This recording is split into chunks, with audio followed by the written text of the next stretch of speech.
Good afternoon, everybody. Joseph F. Price. I've often answered the question, what's the easiest way to get rid of an addiction? What is the easiest way to get rid of an addiction? I got an interesting answer for you. And I got an answer that's guaranteed that is the best and the easiest way that you'll ever get rid of any addiction. You know what it is? It's called don't get involved in it in the first place. So, this afternoon or evening or morning, wherever you are, I have a guest with me. Her name is Lynn Griesemer. She wrote a book called Porn Free: How to Decrease the Demand for Pornography. And it's just that. It's about how to, we spend so many hours and time working on ridding an addiction. And like I said, the easiest way to rid an addiction of any sort is not to have it in the first place.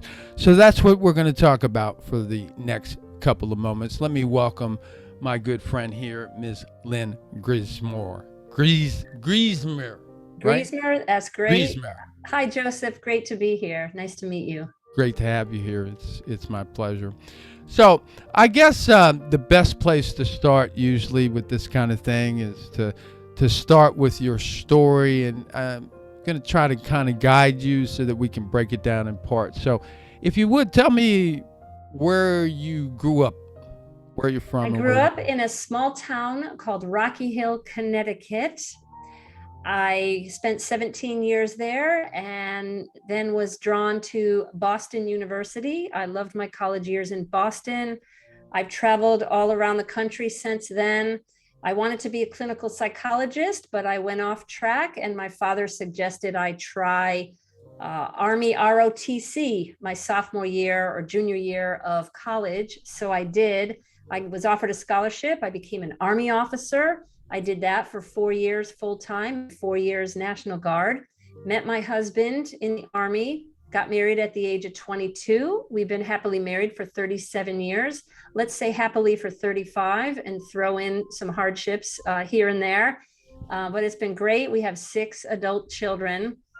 And so I was always the athletic type of person. I was a partier, I was shy, I was athletic. And then I decided I needed to come out of my shyness because I have leadership abilities. And so I came out of my shyness when I was in college.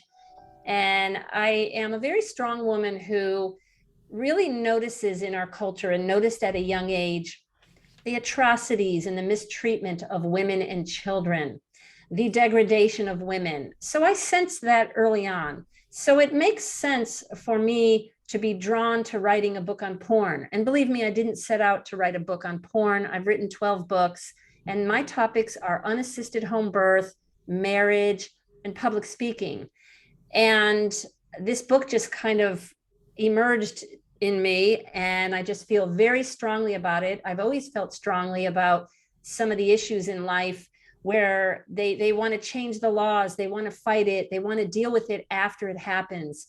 And I guess just got fed up that nobody is talking about real solutions on how to decrease, because I'm not going to say the word stop the demand for pornography. I don't think we'll ever do that. There are going to be people who are drawn to porn. You can't stop it 100%. That's a Pollyanna, pie in the sky belief, but we can greatly decrease it in many ways. And that's what I set out to do in this book. I actually, do you want me to talk about how I came to write this book? You asked where I grew up, but I could segue. Oh, by all means, if you would, please. Okay, great. Because there's not much to talk about my background. Not, okay, family situation. I'm the oldest of 3 kids. Life in Connecticut was quiet, and it was generally a good upbringing, you could say. But the how I was drawn to this book was I was actually getting ready to write more on home birth or marriage. I have so many book ideas inside of me. And in July of 2020, a question just jumped into my mind. perhaps I was seeing a lot of it around me, hearing about cases, news, whatever. My question was, what makes a 50-year-old man want to have sex with a 13-year-old girl? Where do we get to in that point? That is not normal. It's abnormal. It just, it doesn't make sense. Now, of course, we know there are multiple of reasons what brings a man to that place. But within 24 hours, I just was brought back to the idea of pornography. And porn is like a gateway drug. Porn to me is like smoking weed. You start with what, when you and I were younger, they had soft porn. It was just like a provocative picture of a woman, chesty, scantily clad, soft porn that made its way from Playboy into Penthouse and Hustler. And so pornography is really a gateway drug. A guy will start with porn and it escalates. And so you could think of pedophiles, sex trafficking as meth, cocaine, heroin. It just, you take porn and it gives you ideas, it gives you permission, it plants the seed. So anyways, I wanted to write this book. I thought on pedophiles, but then I was taken back to pornography, and I'm glad I focused on pornography. And I have done research over the years. I've known about it, doing some marriage coaching. I know that porn is very involved in some marriages, and it really can be very destructive on people's lives. And as your listeners and your guests, your men that you have on your show will show, it's very destructive. It just takes your life and it spirals downhill until you reach a moment where you can't live like this anymore. So let me jump in on marriages. You had mentioned something in the book. What percentage of marriages that failed is there that pornography element, to your knowledge? The lawyers will tell you, they're the ones who know most. They 60%, approximately 60%. That's a lot of people, and that's various levels of porn. And an interesting thing happened. I was writing this book and I didn't tell a lot of friends and people. I just kind of kept it to myself. A few close friends knew about it. And then when I was ready to start revealing it, when I was getting to the end point of this book coming out, and I was like, oh yes, I'm writing a book on porn. And they would laugh, and like, what?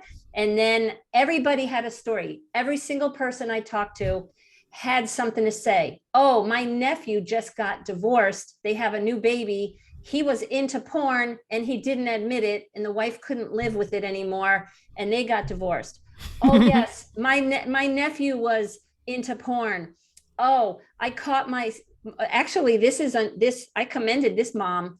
My son came to me, my college age son came to me and told me he was having a hard time with porn. And I said, congratulations, you raised a nice family of communication where he came to you. In almost all of the cases, the guy gets found out. It's a secret, hidden, shameful, just a secret part of life.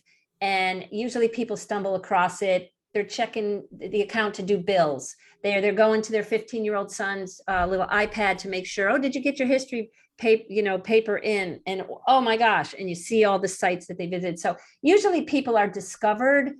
And so anyways, I'm going off track. I forgot what. No, I mean, it's one of those things that, yeah, you can go off track, and even in this conversation, we can only scratch the surface. So even if you go Absolutely. left or you go right or you go up and down, the best that we are able to do in this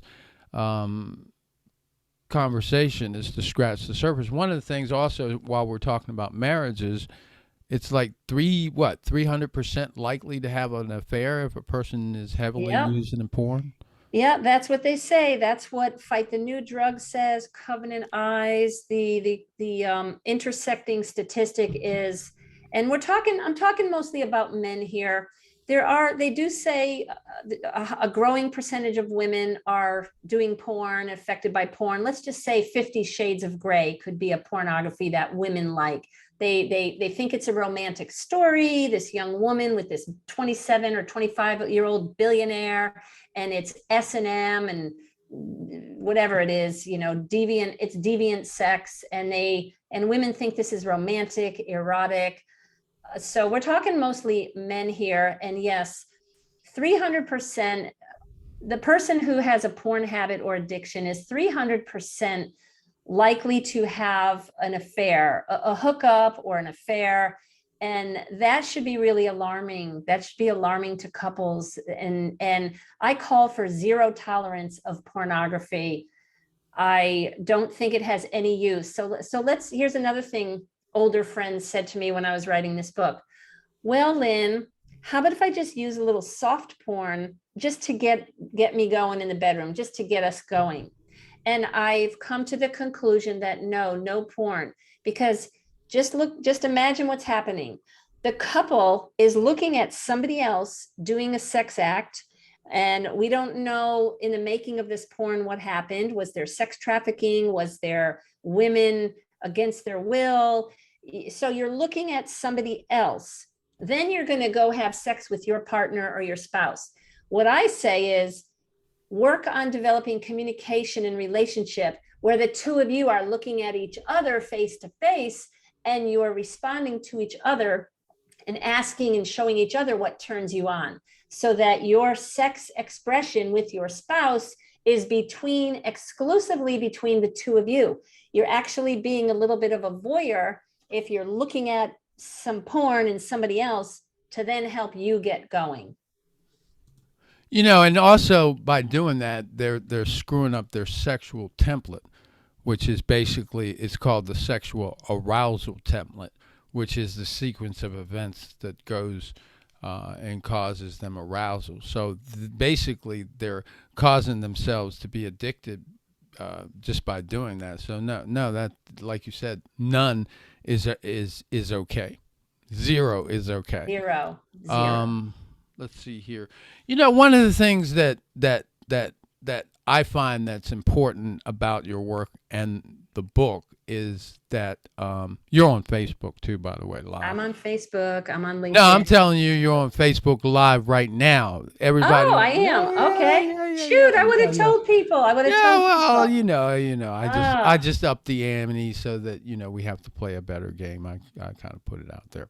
Okay. So, yeah, kids and porn, because that's really where it starts. I mean, like when I smoked cigarettes for a bunch of years and then quit.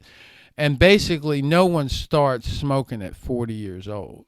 Basically, people start smoking in their teens. So, if you can keep it out of their teens and their early 20s, then they probably won't smoke. And it's the same thing with porn. If you can keep it out of the kids, then they won't do it. And then basically, one of the things that you're talking about is instead of trying to make the kids not, trying to make the kids not do it, how about having the kids be empowered so that they choose not to do it on their own? So, I like how you talk about that. And as a matter of fact, one of the ways that you talk about leading the kids to a porn-free life, which is actually one of the ways that you can lead kids to an excellent life, is 10 virtues. You know what those are right offhand? Because I wrote stuff and sometimes I forget it. So you want to shoot the 10 virtues, or you All want right. me to tell? So we want to talk about the 10 virtues. I will list, and it was in no particular order, but 10 virtues to help combat pornography. One, and I'll just say what they are, and That's we fine. can talk about whatever. Integrity, that is adhering to sound moral and ethical principles, having integrity, teaching your children integrity. And again, this will be age related. You can't, some of these are more complex and more advanced for older children. The second one is humility. That is a modest view of one's importance. We also have charity, giving something to others in need, unselfish love and generosity. We want to teach our kids to be charitable. Another one would be prudence, the habit of deciding well at each moment what one must do. It's also self-governance. So prudence is not just, oh, being a prude, oh, you're very uptight. It's more than that. It's self-governance in many areas of life. Could be related to food. All right, chastity, the practice of using reason and restraint of the sexual instinct. And it's funny, our culture gives free rein, and nobody wants to hear chastity. They'll giggle and laugh at you. But without chastity, without some type of restraint, anything goes. You go on Tinder. Isn't it bizarre how people will just go out, go to a bar, get drunk, go to Tinder, drink, and hook up with someone? You're stripping your clothes off, you're totally naked with each other, and you're sharing yourself in the highest physical sense with someone, and you don't even know their last name, you don't know anything about them. So chastity is sort of being, well, a little prudent, but it's just using reason and restraint. And restraint is a good thing. I want chastity in my marriage. I don't want my husband having 3 or 4 other partners. I want him and I to be exclusive monogamy. That would be our goal. Chastity when it comes to other partners. All right, another virtue that I introduce to parents in trying to raise a porn-free child would be temperance, moderation in action, thought, or feeling. And again, remember the 1970s was the me generation. It's all about me. I can get whatever I want whenever I want. There was no temperance. You could just, I want to go hang out with friends and get high. No, we need to have temperance, and these virtues are a good thing. So part of my book is really turning upside down the runaway train that the culture has gotten to. And this is kind of taking a step back and taking a step to the side and really examining, we need to do a better job to guide our children. Fortitude, the strength of mind that enables a person to meet danger or bear pain or adversity with courage, being courageous. And we're almost at the end of our 10. I think we have 3 more. Diligence, careful or persistent work or effort. We teach our kids diligence in their homework, in the organizations that they join, in the activities that they do, to be diligent. It's a really good value. So it's kind of like teaching your kids morals and values, these virtues. Detachment, living simply and peacefully, avoiding whims and excess while having a balanced temperament. What's really hard are these phones. Even we adults are attached to our phones in the evenings. We keep them under our pillow. We look at it first thing in the morning. We're not detached.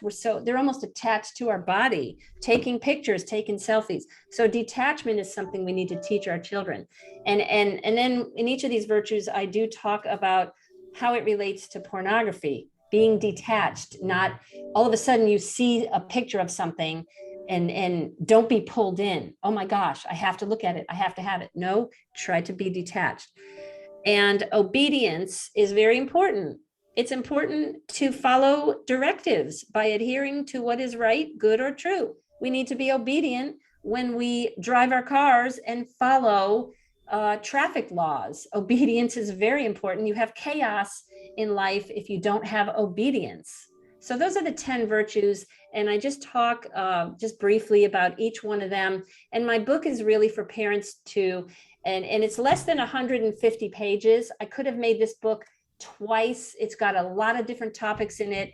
I could have made it twice as long, more research, more explanation, but I felt a sense of urgency to get this book out and to get it out for busy lives where you have 3 hours to read this book and then think about your own life and how you're going to apply it. So those are the 10 virtues.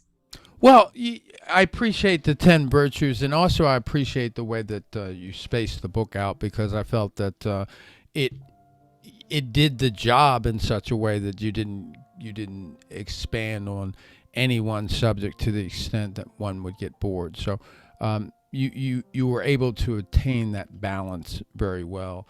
Now, one of the things that you did talk about was raising kids to be strong enough to look away. And before you jump in there, since most of our audience is actually porn users, it's funny how we're teaching them how to look away before they become porn users. And then after they become porn users, one of the greatest skills they can ever have is look away. So talk about look away. All right, look away. We know that porn will find us. We know it. It's just a matter of how old will we be, and will we be equipped? And when we come across it, we hope that you will look away, because the human mind and our human selves are curious, and curiosity killed the cat, and it can really, that's what can bring you down. And so when we talk about look away, and I've listened to different people talk about pornography and how they came across it. You can have the best parents teach you to avoid it. You can have internet blockers so that you won't come across it. But the one time you go to your friend's house, there's some porn that comes out, and the parent is not in control. So your kid will have to learn to look away. You should raise your child to be very strong. I'll tell one story of a school psychologist. She saw a bunch of 7-year-old boys hovered around the computer in the library. And she thought, well, that's odd. They're quietly all looking at a computer. Are they looking at a game? Well, what's going on? So she walked over, and the very clever, smart 7-year-old, they know what to do. With a few little hits of the keyboards, he got out of all the porn sites and whatever. But guess what? The school district has monitors on where everybody has been searching. So she looked it up later, and sure enough, she found they were looking at porn. Now, imagine you were the mom of one of these 7-year-olds in the group of boys.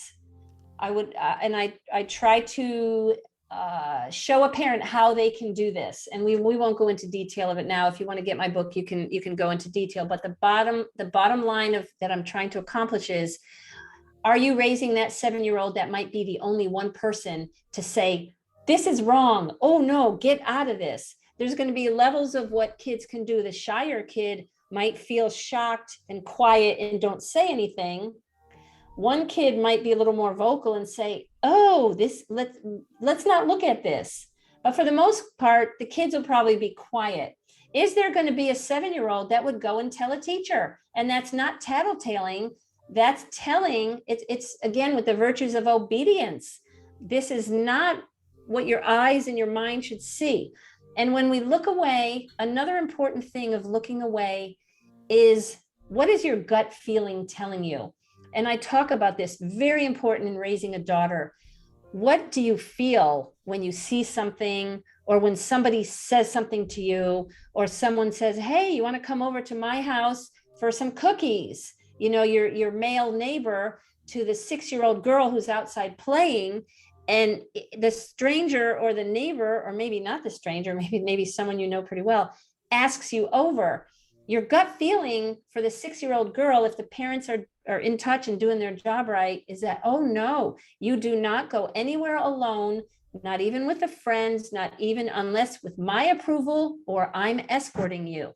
So we often ignore our gut feelings. We often do not look away because we're curious. And yes, little kids might not look away, but we really need to start young. So as you can see with my book, it goes beyond what some of these reputable organizations are putting out, like Fight the New Drug, Enough is Enough. There's many organizations that are here's how we educate your children about porn. Well, with all due respect, at some point it's too late. You can't just sit down with your 13 or your 15-year-old. Okay, Johnny, guess what? You might come across porn, and this is what it's all about. And the kid probably can look at you and think, Mom, you don't even know half of it. I've seen stuff you probably didn't even know was in existence. So it's too late if you think you're going to sit down with a 13 or 15-year-old. You really need to already, at the age appropriate level. And that's where these organizations are good, at the age appropriate level, what's a best way to talk with a 5-year-old or a 10-year-old or a 13-year-old about these topics. So having a great rapport with your children and strengthening them so that they will turn away. Because now, here's what's a little off on that. I read a study, and the study said the average age that a parent thinks that they should talk to a child about porn is X. The average age that a kid was getting into porn was why. In other words, it's 2 years earlier that they're getting into porn than the parents think it's time for them to talk. So like you said, it's 2 years too late. The average age that they're looking at, what does your stats say the average age? Because the average age they think to tell their kids to talk about porn is like 12 or 13 or 14, and they're getting into porn before that. Yeah, the stats say 11. Some Okay. people it's 5 years old, 8 years old, 9 years old. It depends on your home situation. And unfortunately, it is generational. If your parents are using it, the kids might be younger. If it, unfortunately, in the incest and the sexual abuse, it's earlier. And so I like to think that maybe there's no set age. And No, so there isn't. There isn't. and so with my parenting, this is how I handled it. I was drawn to attachment parenting. And what that means is a home birth, natural birth, home birth, breastfeeding for a long period of time, the family togetherness. And so my youngest two were an unassisted home birth, which means no doctor, no midwife, just me and my husband at home chose to do this. We had 4 very easy hospital births. And for whatever reason, I found my way to unassisted. And so my children knew one time they were outside playing and the baby was born at 5 o'clock on a Friday afternoon. And within 10 or 10 minutes, hey, you want to meet your new brother? We were in bed and the kids came in. So they started seeing sexuality birth as natural, happy and positive. And I wasn't afraid of giving birth. I didn't have severe pain. And then an outgrowth of that is breastfeeding. And my oldest son is 34, my youngest son is 20, and I have 4 girls in between. So my oldest son would be, we had great conversations late into the night. When he was 7 years old, I was breastfeeding one of his siblings, maybe the 4th or the 5th child, and I'm breastfeeding the baby. And my son Rob and I were talking. And so right there, when he was 7, he saw a mother's breasts were for a baby breastfeeding. So he started seeing from an early age, what sexuality was. My husband and I practiced natural family planning for many years. And I had a chart where I kept track of certain signs about my body, and it was by my bed. And so, one of my daughters, when she was a teenager, or something, they just started knowing, well, what is this for? And why do you do it? And what is this all about? So you can teach comfortably your children for wherever your beliefs are, as far as sexuality or marriage, you can start teaching your kids at a young age. So now when the topic of porn comes in, and it just all happened naturally. So I can't tell you what age I taught my kids about porn. We were delayed with the cell phones. So most of my kids were born in the 1990s. So the cell phones came to them at age 16 or 14. Nowadays, kids are getting them at 5, 6, and 7. Mm-hmm. And I know parents want them, when they drop their kids off at school, they want to communicate. And so the cell phone usage is much younger. And that right there is, that's tough. So I think that if we talked about porn, I probably said, probably maybe we saw billboards of a chesty woman or adult store. You're driving along the highway and you're heading down in North Carolina, South Carolina, or whatever, I-95, adult store, adult XXX. And, when kids ask questions, don't be uptight, answer them at their level. Oh, what's that? And I don't want to present sex as being shameful to my children, but, that's adult store. That I would throw in my opinion, how it's not acceptable or it's derogatory of women. And, I would try to give like an op-ed answer to my children when they asked. And, I said, well, you might come across something that makes you feel uneasy or uncomfortable, or that is shocking.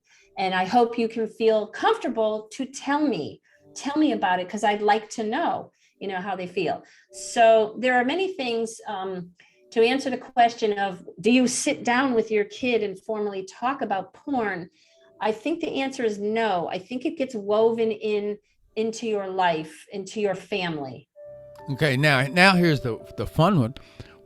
What about when you catch them? Number one, I'm not one to scold. I wouldn't say naughty, naughty, terrible, terrible. No, you. This is why we adults need to be comfortable with it. And so let's talk up to your men who are mainly listening to this podcast or watching this. As the men are overcoming their porn addictions, you might be called to also serve as a good example as the father. And so you're working through your own stuff, and shaming a child isn't good. Sometimes we know if you say, don't do it, don't go behind that, don't go do it, it makes the kid want to go do it. So there are things you can say like, oh, now let's say you found it first. I don't believe in sneaking, going into your kid's room and looking for a diary to read, trying to infringe on their personal territory. I don't believe in doing that, but hopefully you have a mutual trust. So let's just say you find your kid's laptop and they have porn on it. At first, the mom is probably going to be shocked. And so you have to kind of settle down your anger, calm down. You might not want to run and approach right away. You might want to wait till the next day or later that night. You might want to discuss with your spouse about it. But you do want to bring it up. You don't want to let it go and ignore it and avoid it, because that means everything's okay. And so you have to face your discomfort. So wherever level you are, whether you're addicted, whether you're having issues, you really need to confront it. Or guess what, Joseph? Sex education is going to happen with this child if you don't intervene and get them on the right track. This is where sex education should be taught at home. And it should be, so you find out about it. And so maybe the next day you would say, oh, David, I noticed on your iPad, I didn't go looking for it, but I noticed there was some pornography. Can you tell me about it? And there might be, it's none of your business. What are you doing? Why are you going on my iPad? Oh, I just came across, So you want to create a situation where there will be a back and forth, a rapport, a conversation. You're going to try to help your kid stop doing the porn. So if they shut themselves down, you might not make it anywhere. They might shut themselves down and maybe you can't talk about it that day. Maybe you can talk about it another day. Okay, well, when you cool down, we're not done discussing this. I'd like to discuss it. You, the parent, are in charge. And, you can't let your kid walk all over you. So there's a number of different ways to approach the situation. What are you comfortable with? What is your kid comfortable with? But you do want to confront it. You want to confront it gently. You want to confront it where you're going to get openness back and forth. If you're not getting openness, let it hang out and maybe come back to it the next day. And sometimes when you're in the hot seat like you are, you forget some of those things. Yeah. Like listen and not lecture. That's one of your foundational points. And that's what I was saying. Listen, not lecture. Now, you can talk about these in the order that you want. Gaming and porn.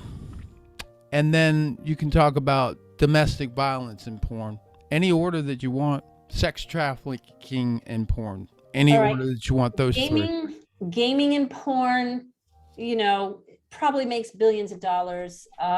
Porn sneaks its way in. Even with something you don't think is porn, you think it's a shooting game, but you got these sexy woman, skinny little 13-inch waist with a 42-inch chest. And this is the image that young boys are seeing. They're being bombarded with the images of a woman's body. And that's not a real woman's body. So with my two sons, they did do gaming. There were games that were not allowed. We didn't do Call of Duty. We didn't do Grand Theft Auto, whatever, but they could do shooting games. They could do various internet online games with other people because I trusted them. My one son, didn't use the F word. Occasionally, maybe he's 20 now. I might have heard it out of his mouth, but I congratulated him for the gaming that he did. Wow, I hear these other people on the other side. Oh, F this, F this. It's like a word like water. And I thanked him for keeping his language cleaner. And I said, I don't like the way these guys are talking, but I understand that's how they talk. And They were dropping more bombs than they were actually dropping bombs. Okay, go ahead. Yeah. So with gaming and porn, with boys and gaming, here is a really good rule that worked well in my house.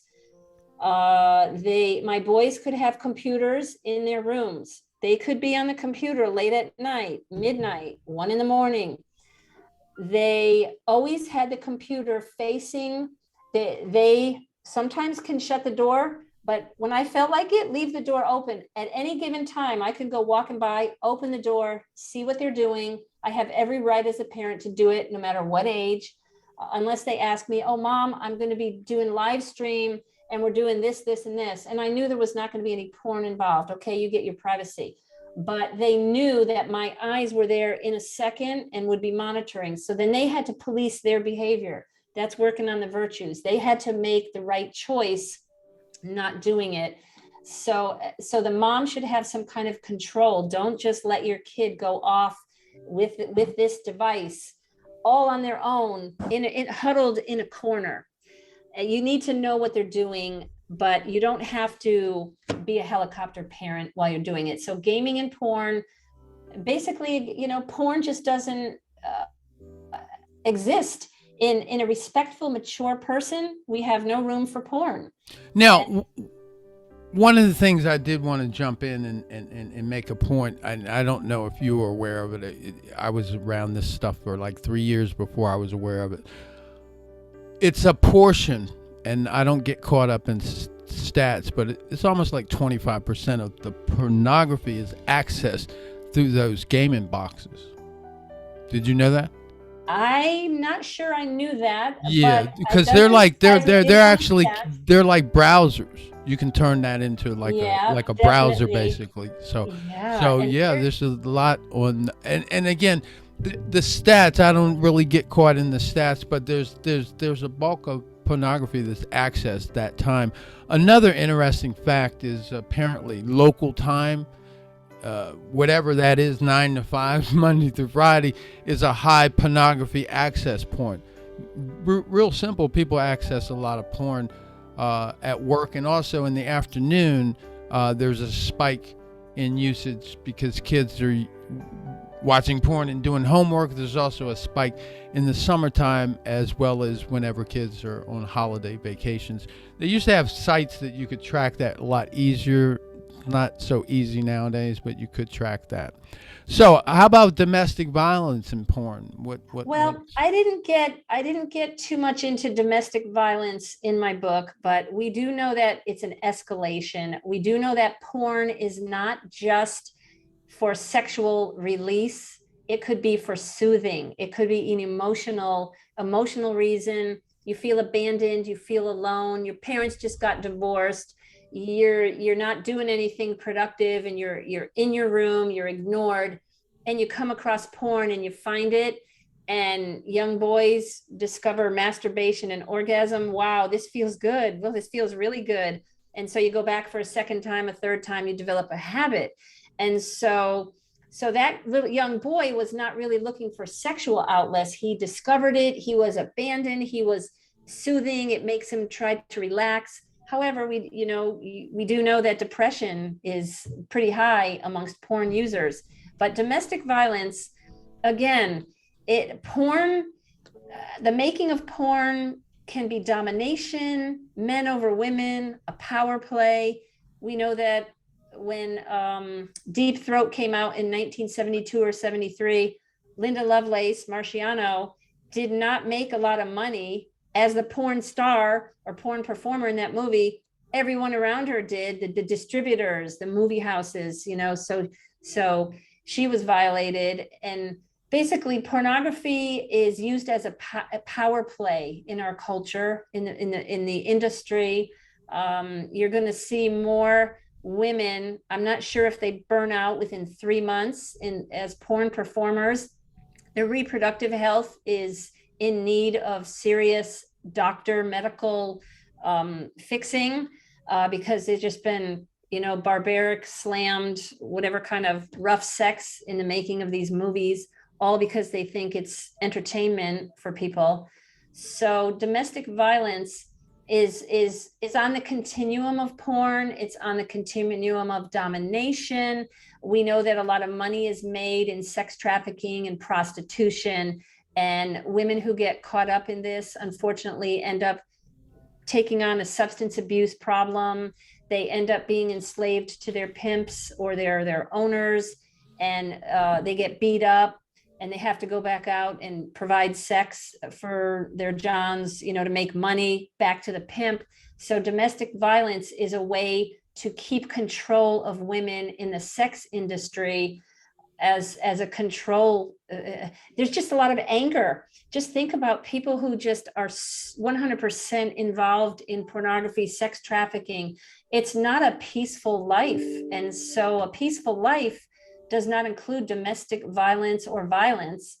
So I can't really speak. I didn't really write about domestic violence, but I just talked about the continuum: porn, pedophilia, sex trafficking. So I didn't really delve too much into the domestic violence. Well, it does show up, and it shows up because of the fact that heavy porn users have a warped opinion of women, and that warped opinion is actualized. And one of the ways that it's actualized is through domestic violence. Now, you were talking about trivialization of certain things. So talk about what porn trivializes. Porn, in my book, I talk about human sexuality. And when we talk about human sexuality, one of the topics I talk about is biological design. And I didn't want to make my book necessarily Catholic or Christian. I wanted to come up with this idea of biological design. This is where my book is going to get controversial, and it's going to get difficult. The biological design tells us that when we have life, and this is not, it doesn't matter what political affiliation you're with, it doesn't matter what religion you're with, it doesn't matter what your age is. What is biology? In order to have a living creature, we have three things that we need. We need an environment in which to thrive. We need the right food or nourishment. If you're a plant, you need sunlight, photosynthesis. Human beings, we need food and nourishment to keep us alive. And number three, reproduction. If we don't have reproduction, biology collapses. We cannot sustain ourselves. So now when I say that, that's going to piss a lot of people off. Okay, well, are you homophobic? Because the biological design is a male and a female. So where does that leave homosexuality? Well, I don't discuss homosexuality. Where does that leave me with IVF and surrogacy and all of these things I want to take with biology and, as a human being, make a change? And that's where natural birth is very important in biology. We need C-sections, we need doctors, we need medical equipment and hospitals when things go wrong. But biology is set up to ensure, in general, most people will live with natural outgrowth. Then I talk about breastfeeding in my book. What are breasts for? Are they for men? Well, they became for men definitely in the 1950s when we had Playboy came out in 1953. We had the commercialization of infant formula. So women were told by doctors, look at this frothy white milk from the formula company. That looks healthier than your bluish breast milk. And women were taken away from breastfeeding and into giving their babies bottles. And my pro breastfeeding argument is that oxytocin is flowing from mother to baby. She's only about 10 inches away as she's breastfeeding. They have like a little close bonding and nurturing going on. The little foot is kicking and the baby is smiling and cooing. Now, this is not to shame or tell women who cannot breastfeed that you're inferior. I'm just saying, let's go back to the biological design. What does the biological design tells us? It tells us that breastfeeding is a good thing. And everything flows from there. Okay, so let's talk about oxytocin. So I didn't know what that was until 4 years ago. So a whole bunch of people might not know what that is. So what is oxytocin? I am not a scientist. I mean, However, generally, let's yeah. oxytocin are the good hormones, the love hormones. And where does oxytocin flow and why should we have it? It really warms our heart. It's manufactured when you have a great outing with friends. It's manufactured during sex for the man and woman. When you hug people. When you hug, hugs, kisses, warmth, breastfeeding. And we need more oxytocin in this world than just hits of dopamine. Oh, I need my fix of chocolate. Oh, I really enjoy gambling. It gives me a rush. The oxytocin is a healthy rush, and we need more of that. I'm gonna go get me a rush of oxytocin. Keep talking about oxytocin. All right. So oxytocin is really something that is underestimated in our culture. And it's something I think we need for survival. Yeah, pets. You know how good pets are. Bringing pets into convalescent homes of elderly people who don't hug as much, who don't have visitors. You bring dogs and cats.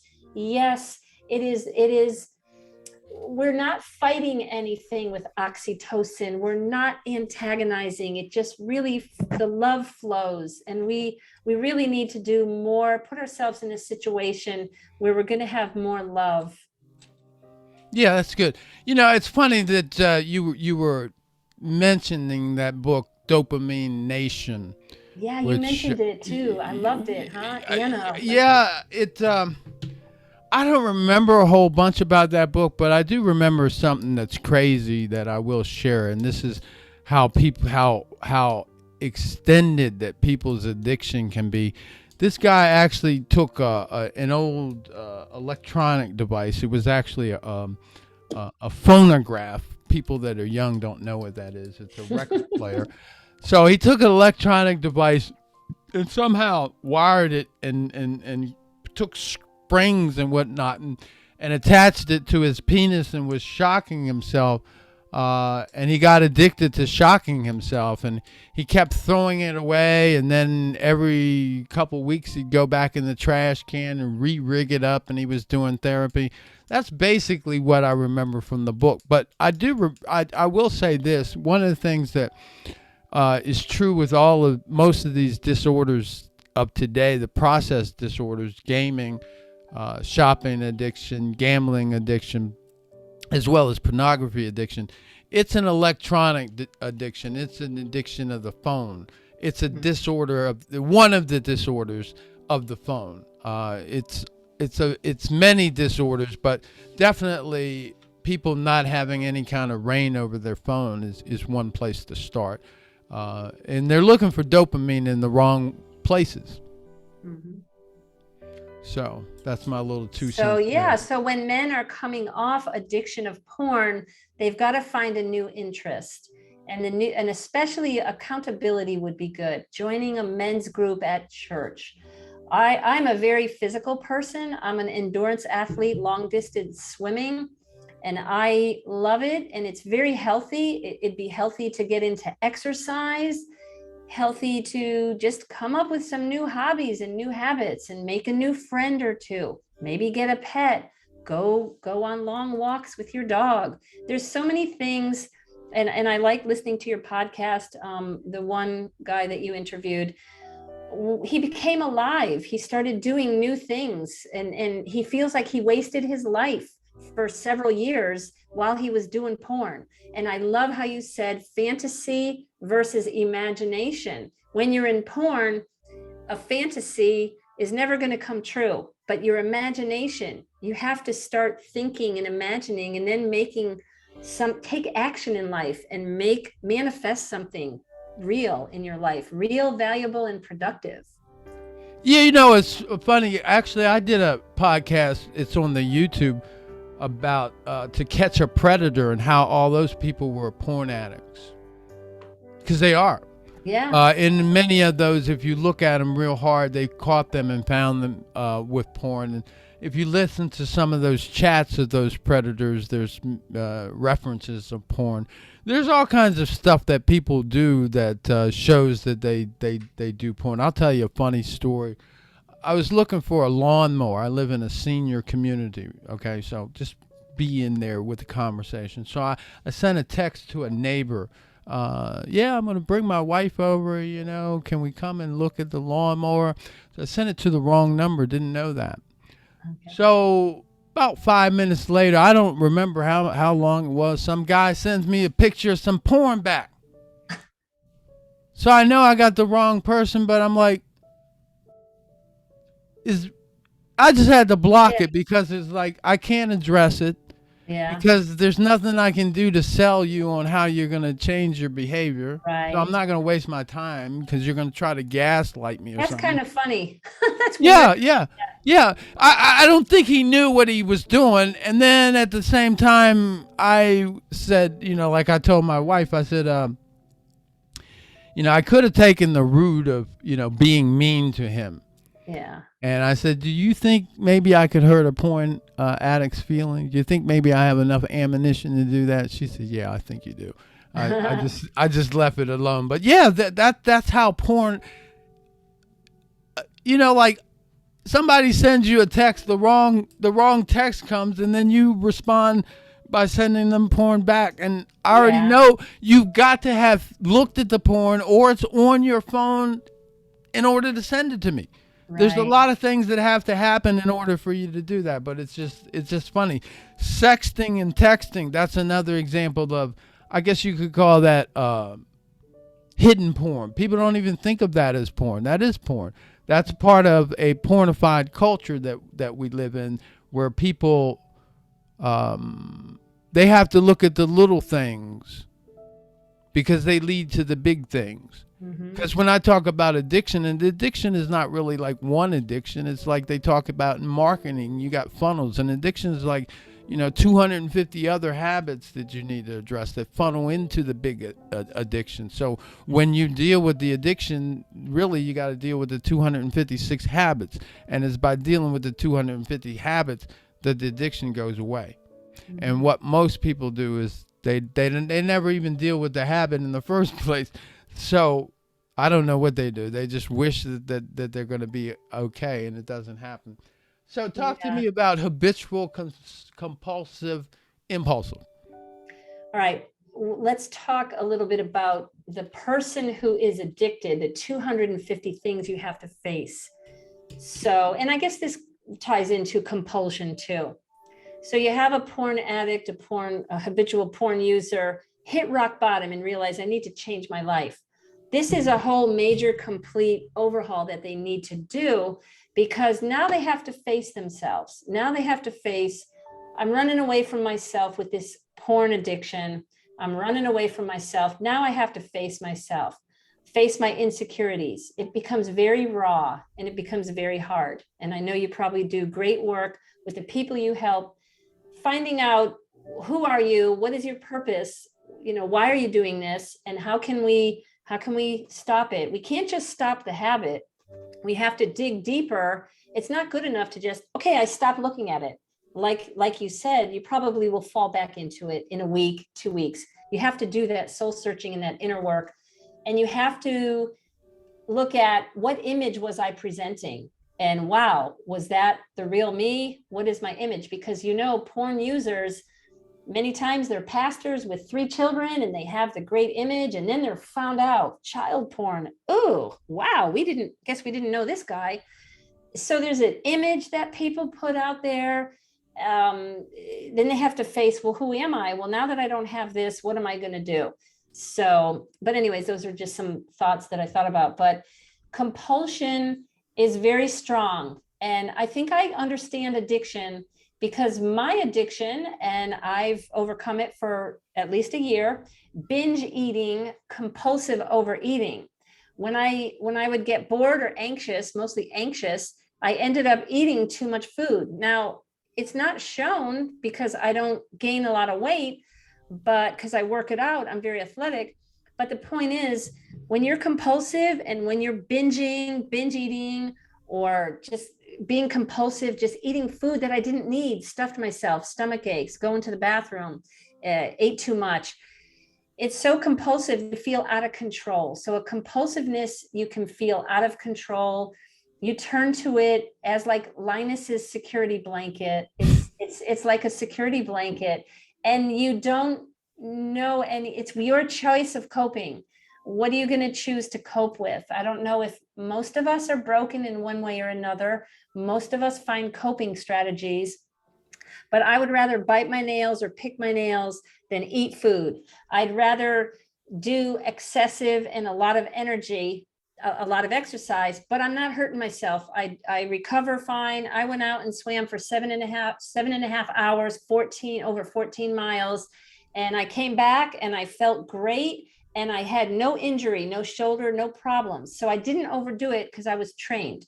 But anyways, compulsion is it just rules your life. And when something's wrong with your life, if something is dominating and ruling your life, if that's all you're thinking about, you can't wait to go do this next.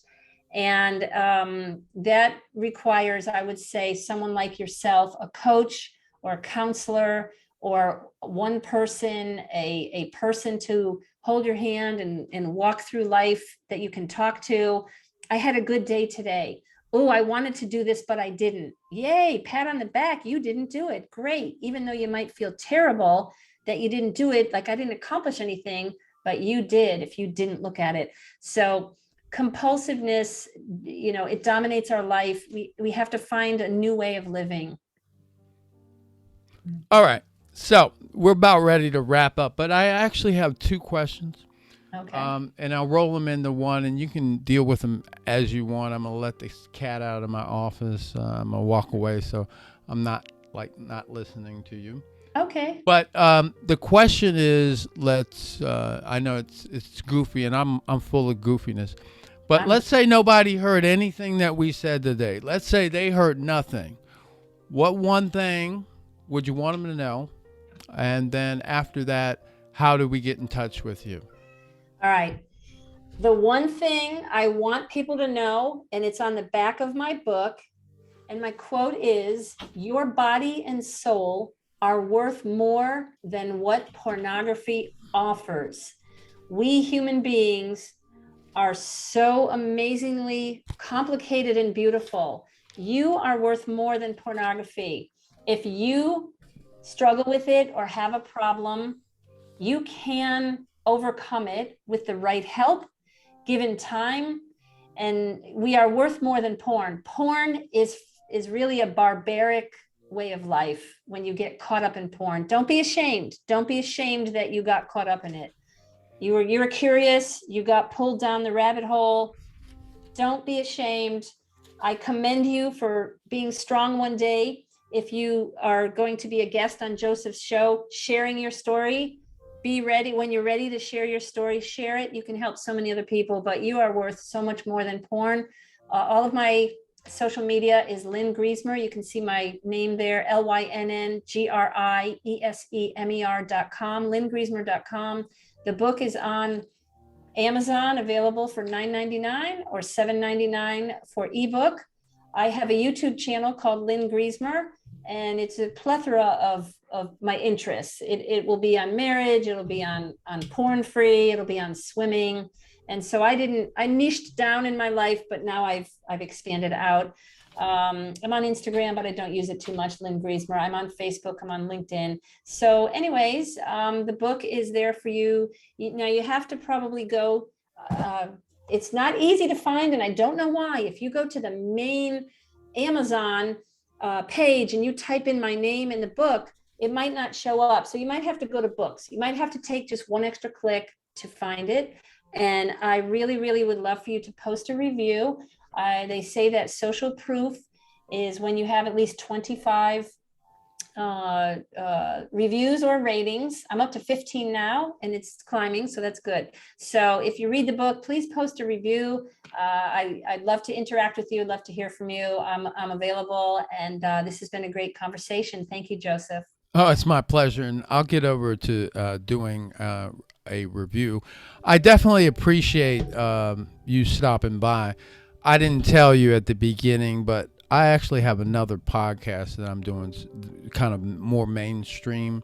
So this one will go in there at some point in time for a very mainstream audience and not just star-specific audience. So I appreciate you stopping by, and we put together a pretty good, decent piece of work. I hope that people will take the time to listen to it again if need be. I thank you for stopping by. Again, everybody, it's a pleasure having you all as part of our audience, and hopefully this conversation has made a difference. Again, the opposite of addiction is connection. So go out and make a connection with somebody. Do something different. If you want a life that's different, you're going to have to do something different. So just take it one day at a time. That's all you have to do. Worry about your next move. Worry about nothing, actually, but concentrate on your next right move. Progress over perfection. You don't have to do it right. Just do it and adjust and get better. We'll see you next time. Thanks for stopping by. I'm Joseph F. Price, Coach Joey.